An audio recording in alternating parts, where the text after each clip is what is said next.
While drinking water on the plane, Jack noticed that his fingernails had turned black. As a doctor, he realized this was a sign of severe hypoxia. The bottle in his hand began to warp and buckle, and the glass on the tray table started to shake violently. The flight attendant noticed something was wrong as well. She quickly sat her down and fastened her seatbelt. Everybody, put your seatbelts on! But by then it was already too late.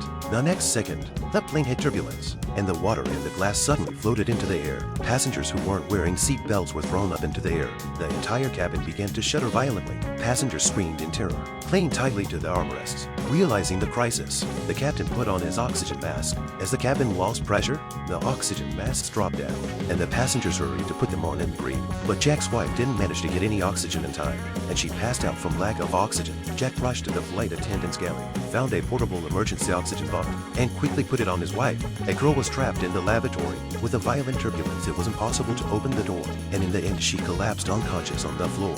However, after another bout of violent turbulence, the cabin pressure miraculously returned to normal, and Flight 7500 finally survived the ordeal. To reassure the passengers, the captain made an announcement explaining the situation. They had run into a storm while passing through the turbulence, but the crew had already taken emergency measures. The passengers finally breathed a sigh of relief.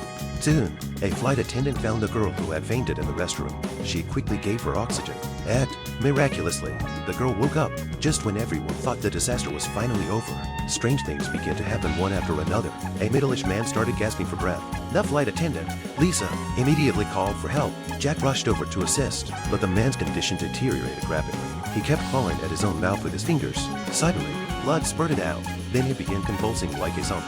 But soon afterward, his heart stopped. The crew moved the body to business class and covered him with a blanket. But not long after, a man secretly went upstairs. He took the dead man's watch off his wrist, pulled out his phone, and started taking pictures. He even mocked the corpse. Then something terrifying happened.